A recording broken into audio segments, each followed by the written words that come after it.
अस्सलाम वालेकुम। पहले तो इंडिया और साउथ अफ्रीका का टी20 मैच डिस्कस कर लेते हैं। साउथ अफ्रीका ने साउथ अफ्रीका ने 51 रन से दूसरा टी20 मैच हराया और इंडिया बड़ा अपसेट हो गया इसके ऊपर।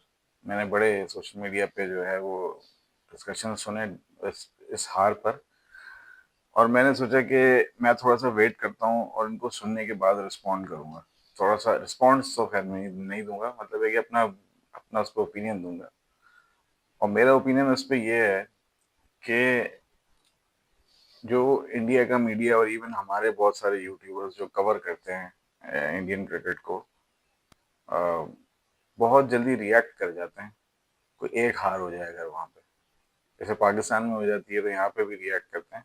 यहाँ तो चलो इसलिए बनता है कि यहाँ पे तो मामला ही बहुत ही गड़बड़ होते हैं, लेकिन इंडिया में जो है मैं रिएक्शन जो देखता हूँ उस पर मुझे बड़ी कभी कभी हैरत होती है। क्योंकि कभी कभी आप एक मैच को इतना फोकस करके देखना शुरू कर देते हो कि ओवरऑल पिक्चर ही जो है ना वो मिस हो जाती है। अगर आप ओडीआई के मैचेस उठा के देखो, तो पहले मैच में जब विराट कोहली ने 100 मारा और इंडिया जो है वो बिल्कुल सीधा सीधा मैच ले गया, बॉलिंग भी अच्छी कर दी, बैटिंग भी अच्छी कर दी, और साउथ अफ्रीका को आने ही नहीं दिया गेम में। तो उस वक्त, हालांकि साउथ अफ्रीका खैर एंड में आ गया था गेम के अंदर, लेकिन फिर भी जो है वो जीते बड़े अच्छा थे। तो उस वक्त जो है वो इंडिया की वाह वाह वाह वाह हो रही थी, भाई इंडिया तो ये है, इंडिया तो होम ग्राउंड में ये है, विराट वापस आ गया, रोहित वापस आ गया। उसके बाद जैसे ही दूसरा गेम हारे, तो उसके बाद फिर सबने तलवारें बाहर निकाल ली कि ये गलत कर दिया, वो गलत कर दिया, हाईएस्ट एवर चेस करा दिया, ये कर दिया, वो कर दिया, इस तरीके से खेलेंगे, यूं होगा। उसके बाद फिर तीसरा मैच फिर कन्विंसिंगली इंडिया ने मार दिया। उसके बाद फिर हो गया जी देखो हम तो बेस्ट टीम है। तो मैं ये देख रहा था कि इनके जो ओपिनियंस है ना यूट्यूबर्स पे, खास तौर पे जो इंडिया के यूट्यूबर्स, इंडियन यूट्यूबर्स होते हैं, वो यूं जाते हैं, भाई इतना इतना फ्लक्चुएट करने की जरूरत नहीं है। ओवरऑल पिक्चर देखा करो। और अभी अगर एक मैच इंडिया टी20 का हार भी गया है, तो भैया पहला जीते भी तो। और 5 मैच की सीरीज है, एक मैच हारने पे कोच बुरा, सिस्टम बुरा, सिलेक्शन बुरी, ये बुरा वो बुरा। अभी आएंगे, हम भी बात करेंगे कहाँ कहाँ गलतियां हो रही हैं, उस पर हम बात करेंगे। लेकिन मैं ये कहता हूँ पूरी की पूरी चीज को ही उठा के जो है वो क्वेश्चन कर देना कि यार ये तो सब कुछ ही गलत हो रहा है। भाई सब कुछ गलत नहीं हो रहा। हाँ, कुछ पॉइंट्स हैं जहाँ गड़बड़ है। ओवरऑल टोटलिटी में आपकी ओडीआई की व्हाइट बॉल की जो टीम है, वो ओडीआई और टी20 दोनों में बड़ी अच्छी है। इसमें कोई वो नहीं है कि कोई कोई मसला है। प्रॉब्लम क्या है? प्रॉब्लम सिंपल सी ये है, जो समझने की जरूरत है, कि दोनों टीमें लेवल की हैं, एक ही लेवल की हैं। ये भी वर्ल्ड क्लास टीम है, इंडिया भी वर्ल्ड क्लास टीम है। अब जब ये दोनों टीमें आपस में टकराती हैं तो भाई इसी तरह होगा। कोई मैच वो लेके जाएंगे, अगला आप ले जाओगे, फिर वो ले जाएंगे, फिर अगला आप ले जाओगे, ऐसा होगा। वाइट बॉल की बात कर रहा हूँ, टेस्ट में बहुत बुरी टीम हो गई है इंडिया की, लेकिन वाइट बॉल में अभी भी मैं कह रहा हूँ कि आपकी टीम जो है वो बिल्कुल बेस्ट टीम है। मतलब इसमें अभी भी थोड़े बहुत चेंजेस आगे पीछे, वो कोई बहुत ज्यादा वो, मतलब ये नहीं है कि कोई बहुत मैसिव चेंजेस कर रहे हैं, छोटे मोटे चेंजेस ऊपर नीचे, और टीम बिल्कुल सही है। एक मैच गलत हो जाने से कोई ऐसा नहीं होता कि पूरी टीम को क्वेश्चन आपने कर दिया। अब ये अभी सारा मीडिया जो है वो चीख रहा है, ठीक है, सारा मीडिया चीख रहा है, ये है वो मसला है, कोच बुरा है, ये है वो है। कोच भी बुरा है वैसे, लेकिन इतनी, मतलब अप्रोच गलत है, प्रोग्रेस गलत है, ये है वो है। अबे भाई हर चीज को क्वेश्चन आपने कर दिया है। फर्ज कर लो अभी अगले 3 मैचेस आप जीत जाते हो, तो इस सीरीज का आउटपुट क्या निकलेगा? 4-1। अब फिर 4-1 पे कैसे, क्या जो आज डिस्कशन की है उस डिस्कशन की क्या वैल्यू बची? तो मैं ये समझाना चाह रहा हूँ कि बहुत जल्दी कंक्लूसिव नहीं हो जाओ यार, ठीक है ना। आप बहुत ज्यादा जल्दी जो है ना वो कमेंट्स दे रहे हो जिसको शायद अभी फिलहाल होल्ड कर लो। सिर्फ और सिर्फ ये बात कर लो कि जो है वो आपका जो गेम है, वो कैसा हुआ, उसमें क्या गलतियां हुई, वो बात कर लो। पूरी की पूरी अप्रोच पे, पूरे सिस्टम पे, सिलेक्टर पे, कोच पे, इधर उधर ऊपर नीचे बैटिंग ऑर्डर पे और ये वो, हर चीज को क्वेश्चन नहीं करो। Everything is not wrong, everything is right, few things are wrong जो कि आपने गलत करी हैं इस मैच में, हमेशा नहीं, इस मैच में, उसको ठीक करना है। पिछले मैच में ठीक थी वो चीजें, तो वो अच्छी वर्क कर गई। और दूसरा, आपका जो जो ये है, साउथ अफ्रीका ने कुछ चीजें इस मैच में ठीक कर ली, ठीक है, तो उसको उनका आउटपुट मिल गया। और आप लोगों ने वो चीजें खराब की, तो मैच के ऊपर जाके बात कर लो, क्योंकि अभी आप बहुत जल्दी कंक्लूसिव हो रहे हो, ठीक है। और मुझे तो बड़ी, मतलब मैं बड़ा श्योर हूँ यार, जिस तरह की टीम है इंडिया की, कोई ऐसा नहीं है कि को बहुत बड़े बड़े मसले मसाइल हो गए। 90% चांस यही है इंडिया कम बैक करेगा अगले मैच में। अपने होम ग्राउंड है, बचपन से खेलते आए हैं यहाँ पर, ठीक है, तो ऐसा नहीं है उन्हें पता नहीं है करना क्या है, बिल्कुल करेंगे। हो सकता है अगली विकेट बहुत ज्यादा मुश्किल ही बना दें, और जैसे पहला मैच था उसमें बॉल बहुत ज्यादा मूव कर रहा था, स्पिन बहुत ले रहा था, तो नहीं खेला गया साउथ अफ्रीका से। ये थोड़ा हार्ड पिच था, बैटिंग पिच था, यहाँ पे साउथ अफ्रीका ने डोमिनेट कर दिया। तो हो सकता है कि अगले मैच से वो स्ट्रेटेजी इस तरह बनाए कि पिचेज ही ऐसी दें कि उनसे बैटिंग ना हो, और फिर इंडिया के बैट्समैन जो हैं वो फिर बेहतर खेलते हैं स्पिन को as compare to other teams T20 में, एटलीस्ट वाइट बॉल में। तो ऐसा नहीं, और उनके पास कोई इतने खास स्पिनर है नहीं, अदर देन एक जॉर्ज लिंडे जो नजर आया है।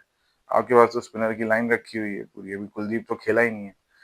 तो मैं ये कह रहा हूँ एवरीथिंग इज नॉट लॉस, इतना कंक्लूसिव होके पूरी मसले मसाइल खोल देना, इतना नहीं करो यार। नहीं ना, वेट वेट करो, कुछ बोल दो, कुछ होल्ड कर लो, ताकि 5 मैचेस के बाद बोलने को कुछ बचे।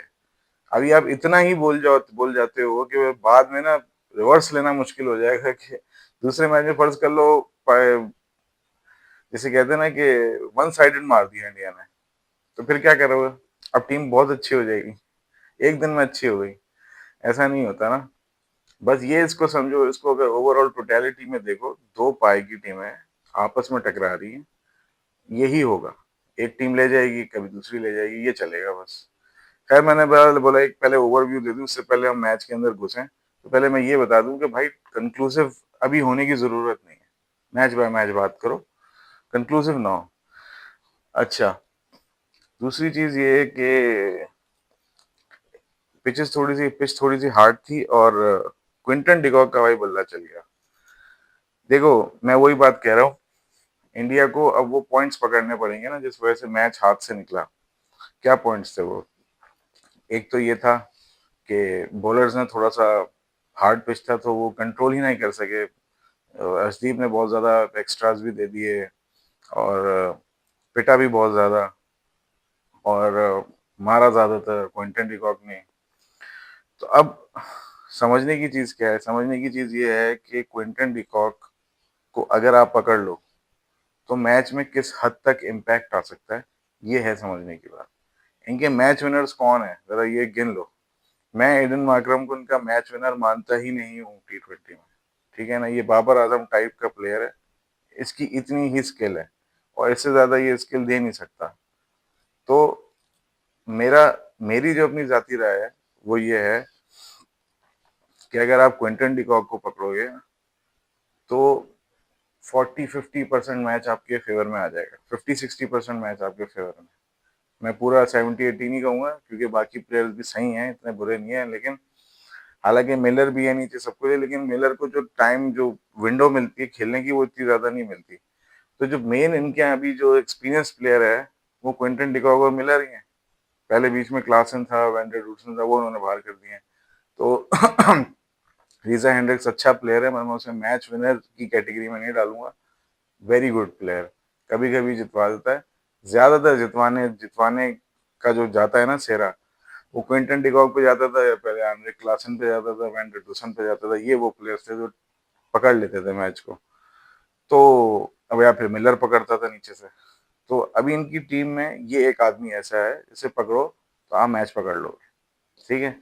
अच्छा, 90 रन उसने करे, बाकी सब ने जो है वो हल्का फुल्का चिप इन किया है। डोनोवन फेरेरा थोड़ा सा तेज खेल गया, वही हार्ड पिचेस थी। और दूसरी एक और चीज जो सबसे ज्यादा जरूरी है ना डिस्कस करना, वो ये है कि चलो बाकी बॉलर तो पिट ही जाते हैं, ठीक है। हार्दिक पांड्या भी पिट गया, हार्ड पिचेस थी, बॉल को मूवमेंट नहीं मिलती, तो वो बिल्कुल फिर 130-32 का बॉलर, एक एवरेज बॉलर हो जाता है वो बिल्कुल।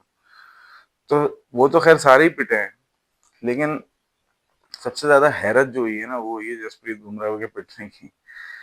मैंने ये एक चीज नोट करी है कि जब से T20 में साहबजादा फरहान ने जैसे इसको खेला था, वो टीम्स ने नोट किया है। मुझे ऐसा लगता है, पता नहीं क्यों मैं ये सोच रहा हूँ कि जब आप जसप्रीत बुमराह को सीधे बल्ले से खेलने जाते हो ना, वहां पे ये आपको पकड़ लेता है। ठीक है, the moment you go flat bat, जब आप यूं वर्टिकल बैट से जा रहे हो ना मारने, यूं सीधा, यूं यूं, तो भाई इस पे शॉट्स कनेक्ट हो रहे हैं। साहबजादा फरहान ने इसको पूरे एशिया कप में ऐसे ही खेला, और ये साहबजादा फरहान को आउट नहीं कर सका। डोनोवन फेरेरा ने जिसको छक्के मारे, वो भी ऐसे ही मारे। ठीक है, और दूसरी एक और चीज ये कि शायद ड्यू थी या क्या था, जो भी था, फुल टॉस बहुत दे रहा था भाई। फुल टॉस दोगे तो भैया फिर तो पिटोगे ही पिटोगे। लेकिन जहां अच्छी बॉल भी कर रहा था, मैंने ये देखा कि जब इसको फ्लैट बैट करके मारा जा रहा है तो उसको स्कोर हो रहा है। और मैंने, अगर ये चीज मेरे जैसे एक व्यूअर ने, नॉर्मल फैन ने देखी है और स्पॉट की है, आई एम श्योर बाकी टीमों ने भी देखी होगी, साहबजादा फरहान की बैटिंग निकाल के देखी होगी। और भी प्लेयरों ने अगर कभी मारा हो तो मारा हो, लेकिन यार अब छक्के लगना शुरू हो गए हैं दो भाई पारा।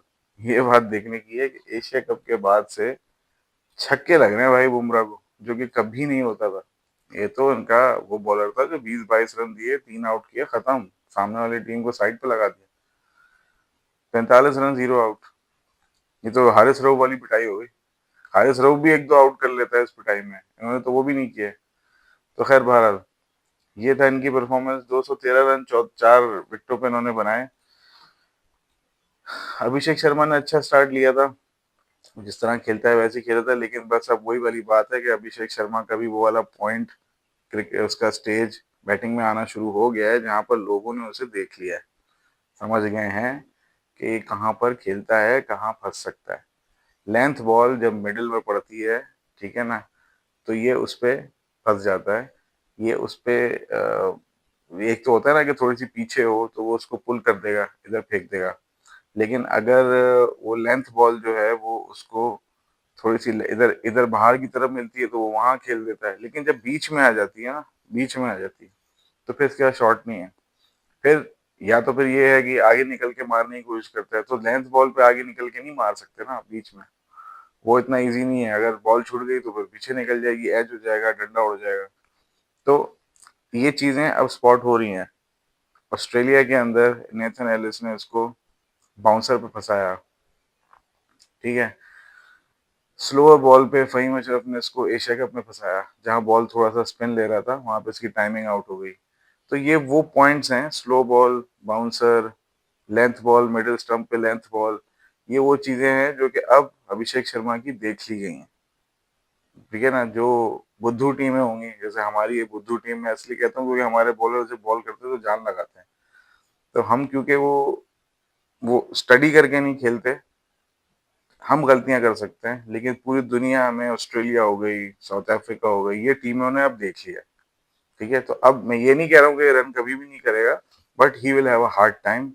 और अच्छा बैट्समैन है होगा तो बाहर निकल जाएगा, और मेरी उम्मीद है कि निकल ही जाएगा, क्योंकि इनके पीछे जो थिंक टैंक बैठता है ना, युवराज सिंह और ये सारे, गाइडेंस बहुत ज्यादा तगड़ी है। तो अगर कल को फंसा भी, तो हमारे जैसे होते हैं ना, कड़क हो जाते हैं, ध्यान से स्टिफ हो जाते हैं, सुनते नहीं है किसी की।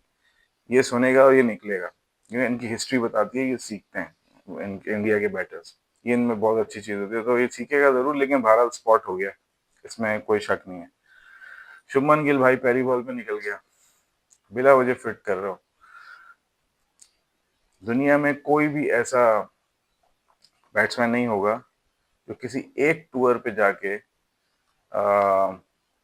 50, आपका, आप ये कह लो कि वो वो करे, दो 200 लगाए, ठीक है, साउथ अफ्रीका में जाकर, साउथ अफ्रीका, ठीक है, कोई एल की जगह नहीं है, और वहां पे जाके 200 करने के बाद वो प्लेयर जो है उसकी जगह जो है वो सिर्फ अपनी होम सीरीज में 3 मैचेस की वजह से, जो उसने इंग्लैंड के खिलाफ T20 में खेले और बाउंसर कंट्रोल नहीं हुई, उस बेसिस पे उस बंदे को जो है वो ओपनिंग स्लॉट से हटा दिया गया। अब आप लेके आए हो शुभमन गिल को, और जब से सेट करने की कोशिश कर रहे हो वो सेट नहीं हो पा रहा। ठीक है, ये है एक सियासी भर्ती। ये आदमी जो है ना, ये सियासी भर्ती है, और अब इसकी अपनी फॉर्म पे पूरा इंडिया भी इस पे बात कर रहा है। बड़ा प्रेशर आ गया है इसके ऊपर, और शायद ये डिलीवर भी कर दे यहाँ से, लेकिन ये बात तो तय है कि मेरिट पे ये नहीं है।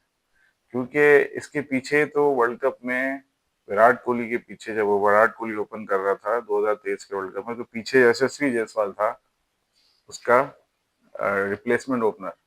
ठीक है ना, जो बेंच पे बैठा था। तो जो बेंच पे बैठने वाला वर्ल्ड कप में ओपनर गया था, ठीक है, वो हट गया और उसकी जगह शुभमन आ गया। तो ये जो आपने बेईमानी की है, या आप ये कह लो कि गलत आप लोगों ने सिलेक्शन की है, इसका आपको रिजल्ट मिल रहा है। और ये रिजल्ट कोई ऐसी चीज नहीं है जो कि नहीं सी ठीक हो सकती थी, बट आई डोंट नो कि क्या बहुत, शायद बहुत लेट हो गया है, शायद हो गया, मुझे नहीं पता, क्योंकि लगता तो ऐसे ही है। शायद एशिया कप में एक बैकअप ओपनर ले जाते यशस्वी जायसवाल को, तो शायद उसकी जगह, इसकी जगह उसको भी चांस दे देते एक आधे मैच में, वहां से लेके अगर यहाँ तक आते तो आपके पास चॉइसेस होते हैं। अब क्या चॉइस है? संजू सैमसन को तो खिलाया नहीं आपने यहाँ पर। जितेश शर्मा को, ठीक है वो अच्छा प्लेयर है, पर यार संजू सैमसन जैसा, ये बिल्कुल ऐसी बात है कि हम फखर जमान को बिठा दें कि जी वो मिडिल ऑर्डर में नहीं है, और उसकी जगह कोई और मिडिल ऑर्डर का बैट्समैन डाल दें। तो फखर जमान को बिठा दोगे, पहले तो ये सवाल है।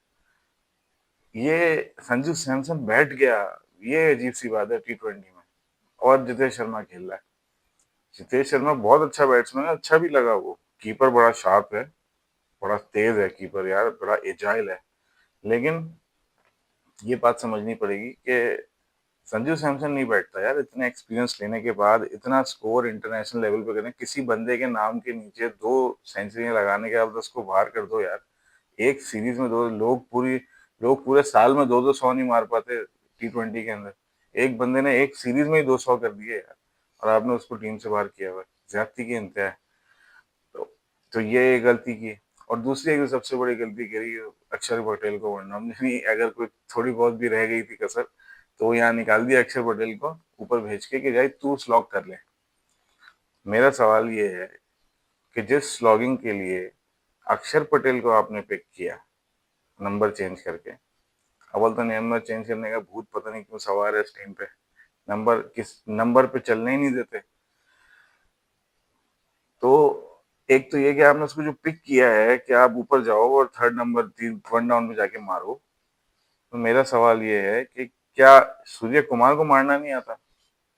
क्या आप उसकी हिटिंग एबिलिटीज को डाउट कर रहे थे, इस वजह से आपने अक्षर पटेल को भेजा? यानी इससे मुझे देख के स्टेटमेंट ये आ रहा है कि Axar Patel is a better hitter than Surya Kumar.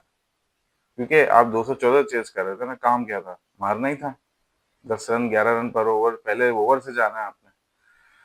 तो उसमें आप क्या ये टीम में इंप्रेशन देना चाह रहे थे कि सूर्य कुमार से बेटर है अक्षय कुमार, अक्षर पटेल हिटिंग के लिए? क्या ये आप मैसेज देना चाह रहे थे? इससे ज्यादा को बड़ा मजाक या फनी चीज नहीं होती। देखो, एक प्लेयर की फॉर्म नहीं है, वो अलग चीज है, लेकिन क्या वो उस पोजीशन के लिए केपेबल है, क्या उसकी वो पोजीशन बनती है, तो वो फिर वहां से हट कैसे गया इतने क्रूशल मैच के ऊपर? ये आप लोगों ने गलती भंड मारा है।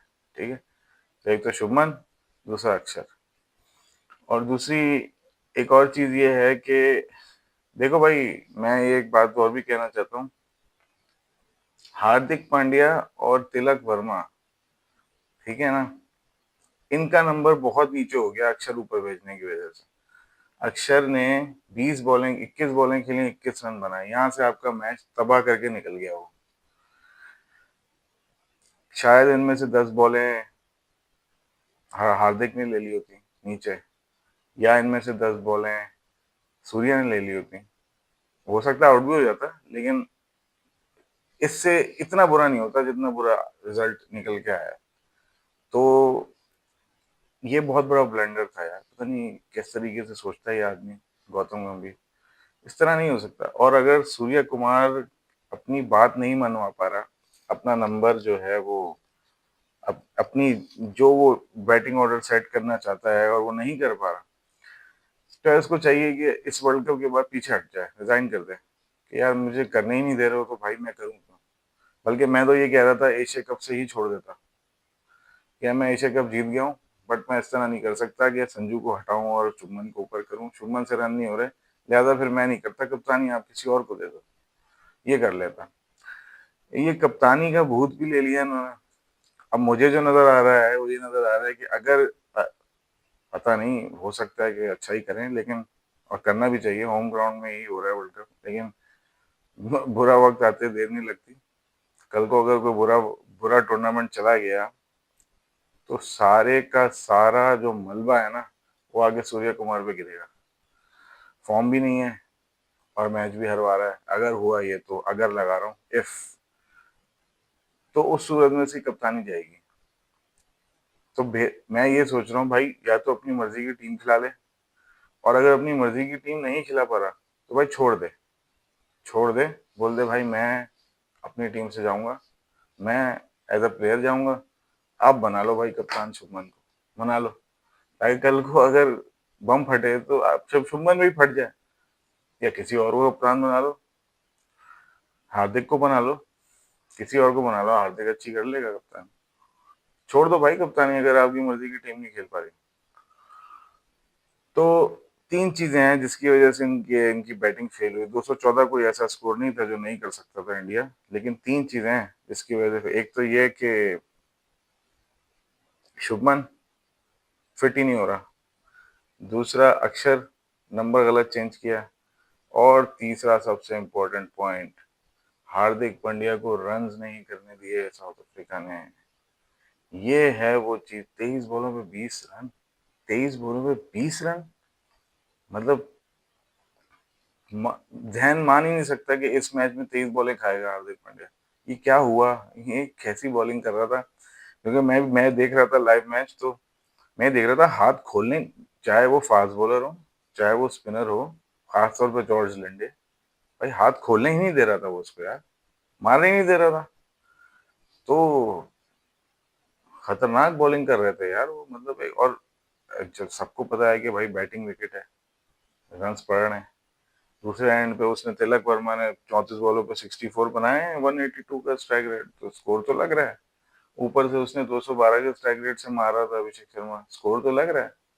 पिच तो हार्ड ही थी, ड्यू भी मेरा ख्याल है ज्यादा ही होती है, सर्दी का टाइम है, ड्यू तो होगी। तो जब इतनी फेवरेबल कंडीशन थी तो हार्दिक पांड्या कैसे फेल हो गया। अच्छा, मैं इसको एक चीज से जोड़ रहा हूँ, मे भी मैं गलत हूँ। हार्दिक पांड्या जब बैटिंग पे आने वाला था, उससे पहले उसकी एक छोटी सी डिस्कशन गौतम गंभीर से दिखाई थी, बात होती थी, ठीक है ना, जिसके बाद फिर वो आउट होने के बाद आ गया था खेलने के लिए। वो डिस्कशन ऐसी थी कि वो बकायदा फेस टू फेस बात कर रहे थे दोनों। मैं कोई वो नहीं कर रहा, गलत बात नहीं करूंगा, लेकिन मुझे ऐसा लग रहा है, मुझे ऐसा लगा कि क्या उस डिस्कशन का कोई इंप्रेशन ले गया हार्दिक पांड्या, जिससे उसकी परफॉर्मेंस नहीं हुई, कोई गलत आगे पीछे हो गई बात। क्या हुआ ऐसा, ये कैसे कोई एक्सेप्ट करेगा 23 बॉलों पे 20 रन किए हार्दिक ने। मैं तो नहीं मान सकता। या तो ये उसने, अब मैं क्या बोलूं, मैं कुछ बोलना भी नहीं चाहता, लेकिन क्या गुस्से में किया उसने ऐसा, या उसने, या उसका वो उसके जहन में कुछ और चल रहा था। ये हार्दिक पांड्या ये कर नहीं सकता जो उसने किया। मैं मान रहा हूँ बहुत अच्छी बॉलिंग कर रहा था साउथ अफ्रीका, सब कुछ था, ठीक है, नहीं मारना दे रहा था, सब कुछ है, लेकिन यार इतनी गई गुजरी परफॉर्मेंस नहीं दे सकता हार्दिक पांड्या। ये एक्सेप्ट नहीं कर रहा, मेरा माइंड नहीं एक्सेप्ट। और बॉलर भी कोई ऐसे नहीं थे, मेरे को इतना बड़ा स्पिन थोड़ी हो रहा था, नॉर्मल स्पिन था, तो वो तो खेलता है और नॉर्मल मारता है उस पर छक्के। और फास्ट बॉलर भी कोई ऐसा नहीं थे कि कोई कोई 145-50 की बॉल, नॉर्मल 135 के बॉलर थे सारे के सारे, तो वो भी कोई इतनी बड़ी चीज नहीं थी। उस पे हार्दिक पांड्या की ये परफॉर्मेंस निकली, this became the reason for South Africa to close the match. यहाँ से उन्होंने क्लोज किया है मैच। अगर तो ये 20 बॉलों पे 40 रन 50 रन मार देता और दूसरी तरफ तिलक भी मार रहा होता, भाई ये मैच निकल गया था, 14 रन 15 रन भी बन जाते। बना सकता है हार्दिक पांड्या। तो क्या कोई उस डिस्कशन का इंप्रेशन ले लिया उसने अपने जहन पे, वो ऐसी बात हो गई जो उसको अच्छी नहीं लगी, या क्या हुआ? I don't know. प्लेयर्स के साथ मैं मतलब एक आम तौर पे आप जब देखते हैं ना कि बैट्समैन जब बैटिंग पे जाने वाला होता है तो वो चुप करके बैठता है, हेलमेट लगा के, और मैच देखता रहता है कि मेरा नंबर आएगा और मैं उठूंगा। उस वक्त वो किसी से बात नहीं करता। ठीक है। Hardik Pandya was in a discussion. ठीक है। ये कैसे हो सकता है कि वो डिस्कशन में आ रहा है उस वक्त, जब उसके काम पे फोकस होना चाहिए था, उसको यूं बैठना चाहिए था हेलमेट पहन के, और वो बैठ के अपने अपने पॉइंट अपनी अपने अपनी नंबर का वेट करता। उस वक्त वो खड़े होके यूं यूं करके कुछ बातचीत कर रहा है उससे, गौतम गंभीर से क्या बातचीत कर रहा है भाई? तो इसे मतलब हार्दिक पांड्या को बता रहा है कि गौतम गंभीर कैसे खेलना है, हार्दिक पांड्या को बताएगा? तो आई डोंट नो, मुझे नहीं पता। हो सकता है मैंने सही चीज स्पॉट की, या हो सकता है मैंने गलत चीज स्पॉट करी, हो सकता है। बट मुझे लगा कि कुछ ना कुछ गड़बड़ वहां से हो सकती है, वरना हार्दिक पांड्या ऐसी परफॉर्मेंस नहीं निकालता है यार। ये हार्दिक पांड्या नहीं है। 23 बॉलों में 20 रन मान नहीं सकता मैं। खैर, ये हुआ।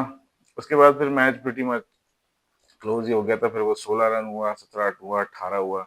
जब 16-17 हो गया था उसके बाद फिर वो 14 रन भी मार रहे थे तो रन रेट ऊपर ही जा रहा था।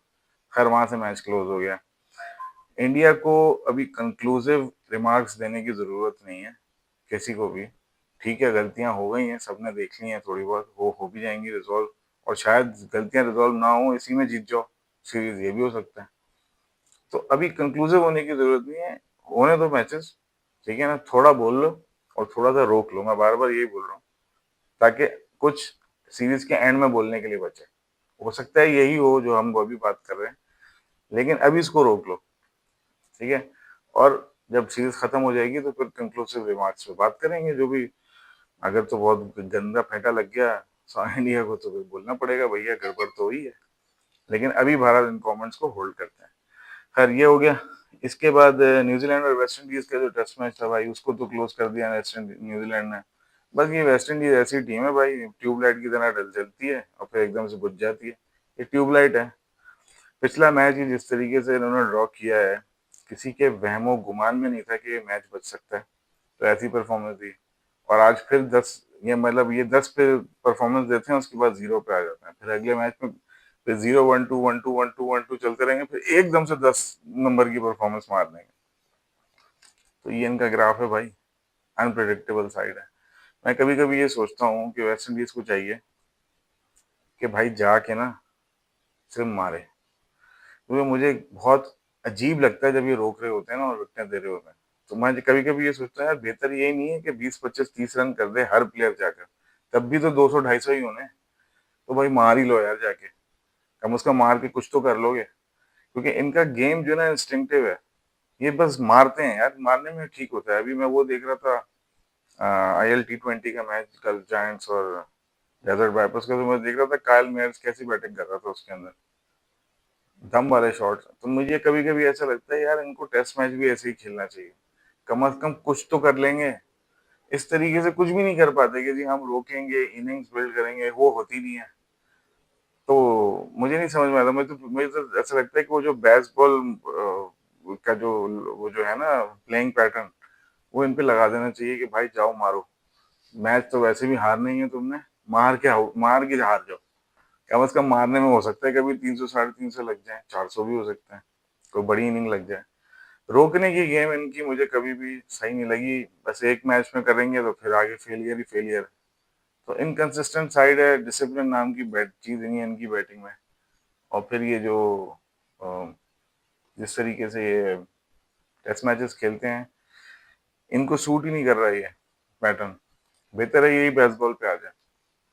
खैर, अगला जो मैच है वो है ये अंडर 19 का, जो पाकिस्तान का मैच हुआ है, पाकिस्तान अंडर 19 और इंडिया।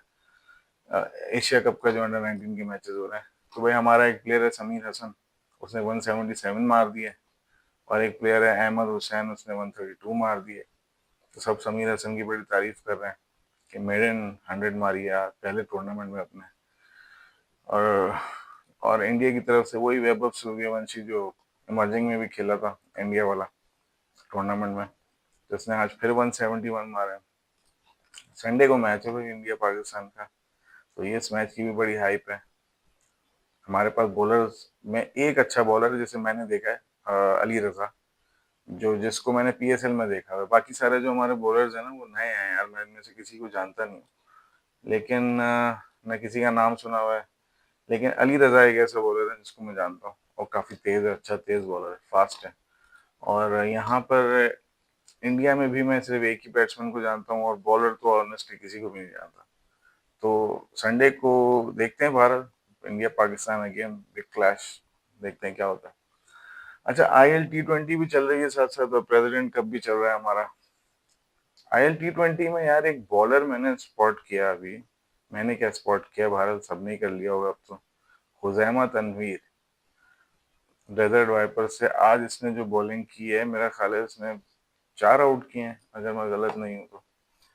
हाँ शायद, मेरे हिसाब से शायद 4 ही आउट किए हैं, और कॉम्प्रिहेंसिव विक्ट्री मार गया बंदा। ऐसी डिफीट लगाई है कि कोई ऑप्शन छोड़ा नहीं है सामने वाली टीम के लिए वापस आने का। और आई थिंक कि इंडिया, अफगानिस्तान को चाहिए कि यार किसी को नहीं ना, इस प्लेयर को तो अंदर करें टीम में, इसको तो अंदर लो, हुजैमा तनवीर, क्योंकि आपके पास वैसे ही फास्ट बॉलर नहीं होते, ऊपर से एक इतना अच्छा फास्ट बॉलर है, अगर वो ना खेले तो फिर फायदा क्या है। ये बड़ा अच्छा बॉलर है भैया, इस बंदे को चांस दे दो आप। अफगानिस्तान को बोल रहा हूँ, आपकी टीम की बॉलिंग लाइनअप बहुत स्ट्रॉन्ग कर देगा ये अकेला, फास्ट बॉलिंग में। स्पिनर तो हैं, फास्ट बॉलर एक अच्छा मिल जाएगा आपको, वो जो आप मीडियम पेसर खिलाते हो ना आगे पीछे पे, वो जो करीम जन्नत टाइप के, इसको डाल दो, very good player, very good bowler. 4 out 10 run 4 over, और जो उसने आउट किया है, इसने बकायदा बैट्समैन का डिफेंस ब्रेक किया, बोल्ड मारे हैं, कॉट बिहाइंड हुए हैं। तो ये नॉर्मल आउट नहीं होते हैं, इससे बैट्स बॉलर की क्वालिटी पता चलती है। तो अफगानिस्तान को नजर रखनी चाहिए इस बॉलर पर, बड़ा जबरदस्त है। तो बस आज की यही वीडियो है। एशेज शुरू होगा 17 से, तो उसको भी देखेंगे, देखते हैं क्या होता है। और बाकी ये कि परसों जो है वो संडे को ही इंडिया और साउथ अफ्रीका का भी मैच है, जब अंडर 19 वाला मैच होगा, तो दोनों मैचेस देखेंगे, फिर उसका साथ रिव्यू देंगे। तो बस आज की वीडियो यहीं तक है। वीडियो लाइक कर लिया, चैनल सब्सक्राइब करिएगा, कमेंट, अल्लाह हाफिज़।